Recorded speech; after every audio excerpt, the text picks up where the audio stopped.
ఆంధ్రప్రదేశ్ రాజకీయాల్లో జగన్మోహన్ రెడ్డి యాక్టివ్ అవుతున్నారేమో అనిపిస్తుంది. ఇటీవల జరిగినటువంటి పరిణామాలు చూస్తూ ఉంటే, వచ్చిన ప్రతి అవకాశాన్ని జగన్మోహన్ రెడ్డి వాడుకుంటూ ఉంటే, తెలుగుదేశం పార్టీ అండ్ కూటమి ప్రభుత్వం సెల్ఫ్ గోల్ వేసుకుంటుందేమో అనిపిస్తుంది.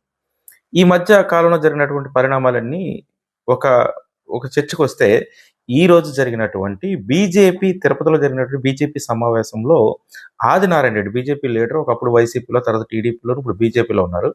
ఆయన మాట్లాడుతూ ఒక విషయం చెప్పాడు. ఈ రాష్ట్రంలో తెలుగుదేశం పార్టీ కానీ, జనసేన పార్టీ కానీ బీజేపీ మీద ఆధారపడి ఉన్నాయి అని చెప్పాడు. దీంతో పాటు తెలుగుదేశం పార్టీ ప్రభుత్వంలో చాలా కమ్మగా ఉందని ఒక కులాన్ని ప్రస్తావిస్తూ, వేరే కులాలకు ఎవ్వరికి పనులు అవ్వడం లేదు అనేది చెప్పారు. సో దీన్ని బట్టి చూస్తూ ఉంటే బీజేపీ కూటమికి దూరంగా జరుగుతుందా అనే సిగ్నల్స్ వచ్చాయన్నమాట. ఎందుకంటే ఒక సీనియర్ నేత బీజేపీలో చాలా కీలకంగా ఉన్నారు ఆదినారాయణ రెడ్డి. ఆయన మాట్లాడాడంటే బీజేపీ ఇంటర్నల్స్లో ఉన్న విషయాన్నే బయటికి మాట్లాడతారు. అది కూడా ఒక పార్టీ మీటింగ్లో మాట్లాడారు. అదే కాకుండా ఇటీవల కాలంలో జరుగుతున్నటువంటి పరిణామాల్లో అటు జనసేన కానీ, ఇటు టీడీపీ కానీ భయంకరమైన స్టేట్మెంట్స్ ఇస్తుంటే, ఈ లడ్డు విషయంలో కానీ, నెయ్యి విషయంలో, ఈ గొడవల్లో ఎక్కడ కూడా బీజేపీ ఒక స్టేట్మెంట్ కూడా ఇవ్వటం లేదు. ఎందుకు అంటే కూటమి ప్రభుత్వానికి వైసీపీకి జరిగే గొడవల్లో బీజేపీ దూరంగా ఉంటుందేమో అనిపిస్తుంది ఈ పరిణామాలను చూస్తే.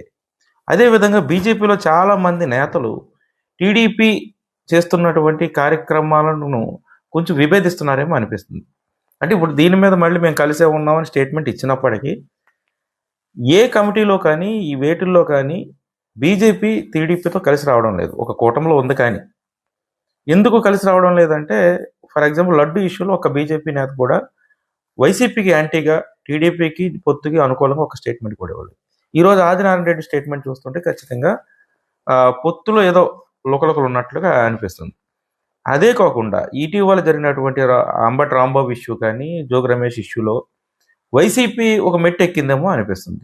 తెలుగుదేశం పార్టీ సెల్ఫ్ గోల్ వేస్తుంది. ఒక ఎమ్మెల్యే స్థాయి అధికార నాయకులు, అదేవిధంగా టీడీపీలో కీలక నేతలు దాడులకు పాల్పడడంతో తెలుగుదేశం పార్టీ కూడా వైసీపీ పార్టీ లాంటిదనే ఫీలింగ్ చాలా మంది మధ్యస్థంగా ఉండేవాళ్ళకి వచ్చింది. అంటే వీళ్ళు కూడా కక్షపూరితమైనటువంటి రాజకీయాలకు పాల్పడుతున్నారు, ఈ రాష్ట్రంలో ప్రశాంతత ఉండదు ఇలా ఉంటేననే భావన చాలా మంది అంటే మిడిల్ మ్యాన్, అంటే ఆ పార్టీకి ఈ పార్టీకి సంబంధం లేని విజ్ఞుల్లో వచ్చింది. ఇక తెలుగుదేశం పార్టీ జగన్ ట్రాప్లో పడిందని చాలా మంది అనుకున్నారు. దీని మీద చంద్రబాబు నాయుడు కూడా ఒక స్టేట్మెంట్ ఇచ్చారు.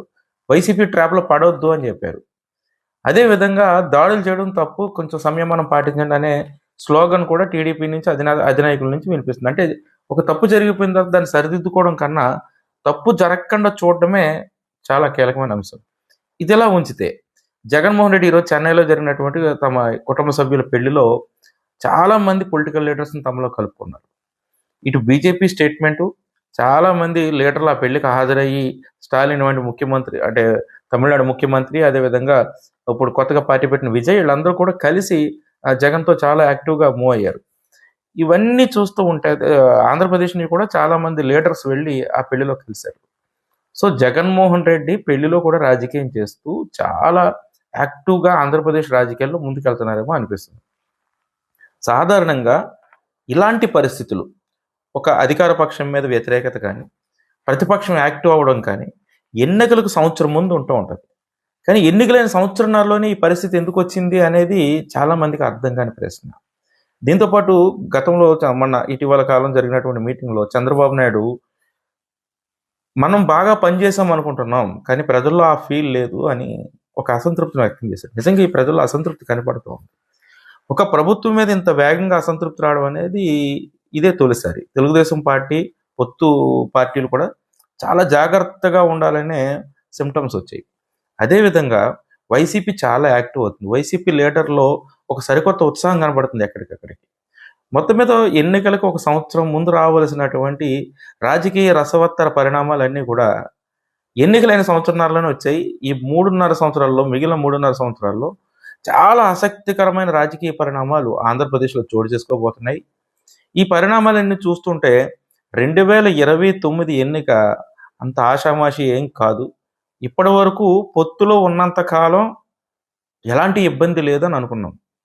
కానీ ఇప్పుడు బీజేపీ తీరు చూస్తుంటే 29 ఎన్నికల్లో ఏ పార్టీకి ఎక్కువ ఎంపీ సీట్లు వస్తే ఆ పార్టీతో వెళ్తుందని ఒక డౌట్ కూడా ఉంది. మరి ఇప్పటి నుంచి జరుగుతున్న పరిణామాలు బీజేపీ, జనసేన, అదేవిధంగా టీడీపీ కలిసి ఏ విధంగా వైసీపీని ఎదుర్కొంటాయో, లేదు వైసీపీని ఓన్లీ టీడీపీ, జనసేన మాత్రమే ఎదుర్కొంటాయా, బీజేపీ న్యూట్రల్గా ఉంటుందా అనేది అందరూ ఆలోచించవలసినటువంటి విషయం. Thank you.